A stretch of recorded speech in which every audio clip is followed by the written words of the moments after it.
Suzanne McKenzie Miller is the producer and director of Arlington Classical Theatre, better known as Shakespeare on the Porch.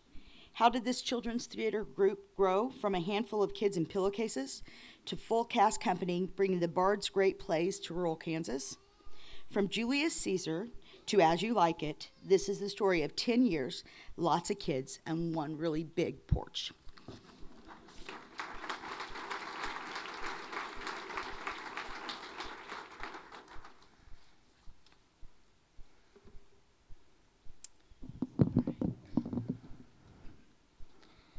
Okay. Good evening. I am happy and more than slightly amazed to be here talking about Shakespeare on the Porch. Certainly when I started this thing 10 years ago, I had no idea it would turn into anything you all would be interested in, but here I am. Let me tell you what I do to produce and direct a yearly Shakespeare play with children on my front porch. First, the backstory. Our baby daughter Annie died November 2004, and I will be truthful and say I had never dealt with grief like that before. As I was struggling with that, I told my husband I thought I'd like to try doing a little play, just using our porch as a stage, just a little something. Would he mind? Oh, no, he said, by all means. What play was I thinking? Julius Ceasar, I said. Okay, so not a little play. But it was little for us because then as now, I rewrite the script. Rewriting means taking lines away from obviously non-verbal characters and taking out all the long, boring passages. I also rewrite the body parts. Stuff that's just not appropriate for children's theater. Some shows involve more rewriting than others. Yes, I'm looking at you, Tempest. But honestly, that part is fun, iambic pentameter and all. The form is simply not that hard to do. Content, on the other hand, is something else again. Of course, content is why I do Shakespeare at all. Let's be candid. If you're going to do theater and these tiny little people are your main actors, there are easier playwrights to tackle. The thing is, I didn't want easy necessarily. I wanted Shakespeare. Little children could understand these great stories. I just knew it. I just had to find a way to let them try the stories on. So we started first with Julius Ceasar in the pillowcase togas, then a highly color-coded version of Romeo and Juliet. Most people I contacted were actually not excited about participating. It sounded hard, and frankly, it sounded weird. But one friend was willing. God bless Loretta Miller, say I. A few years into it, and more families started asking if they could participate. Older actors and larger casts meant I could tackle multiple plot lines. We started adding a prologue to the plays to help explain the main ideas to our growing audiences. We added a second performance. We had to think about parking. And then, boom. Before I knew it, I had an army of Roman soldiers running around my porch with swords and lit torches. At this point, I have many families, about 50 children, on my waiting list, hoping for an opening to participate. That's a huge compliment, but I think it's one that's meant for William Shakespeare rather than me. This is good stuff. People want in. It's pretty simple.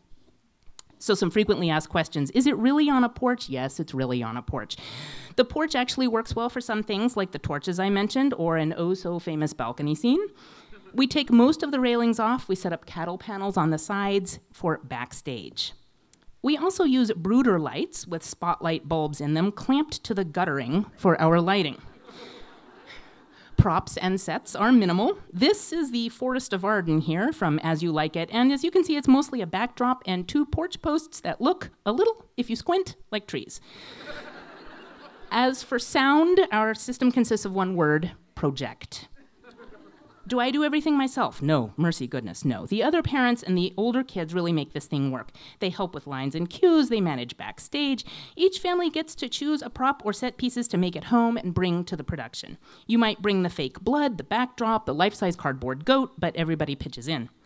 Families also make or procure all their own costumes, which means we get some interesting variations on a theme sometimes. These are the sea nymphs singing Full Fathom 5 from The Tempest, and I told them all you need full-length blue drapey robes, and as you can see, no two of them match. That is okay. This is the community making its own art. If I've got kids involved in the arts, I am really okay with unmatching robes. And that is an aspect that's not unique to what we do, but I'm very happy about, seeing kids involved in every stage of the show. At my house, I don't sew costumes. They do. They compose music, perform music, set up for rehearsals, fold programs, help with parking. They pick up the trash afterwards. The kids do the choreography both for fighting and for dancing. As for special effects, well, we don't do much, but in a recent production involving a thunderstorm, all 24 backstage characters were hissing wind noises, rattling tin roofing, and shaking ice cream buckets full of gravel. Realistic? No, but it's theirs. Publicity has mainly been word of mouth. Many people come out of curiosity the first year and return for a decent show the following fall. I'm sure it helps that our shows are free, but we've been blessed with good audiences. I had 500 people at my Porch last year. Yeah, pretty cool. Finally, the most common question, why do I do it? I do it because kids need to know that the stuff is out there and it's theirs. This is their stuff. Because if you've ever had your best friend turn on you, then you need to know about two guys named Banquo and Macbeth. And he looks pretty irritated. Because if you've ever been in a bad situation and you tried to intervene, and by intervening you suddenly made it so much worse, then you need to know a story about Tybalt and Romeo and Mercutio. I do this because it's Shakespeare. And it's not just good for you, it's actually fun. You know, there are some Mennonite ladies, and they quilt, and they make these amazing, gorgeous, elaborate, complex works of art. I do this. There are worse hobbies. This has been a lot of information in a short time. I hope I haven't put you all to sleep. I would be remiss if I did not say thank you to my long-suffering husband, Delmer, who did not know what he was agreeing to back then, but has been invaluable every year since, a one-man stage light set parking porta-potty genius.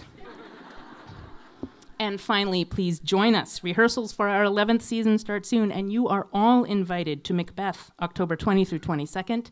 Bring your lawn chairs, dress for the weather. We would love to see you all at Shakespeare on the Porch. Thank you.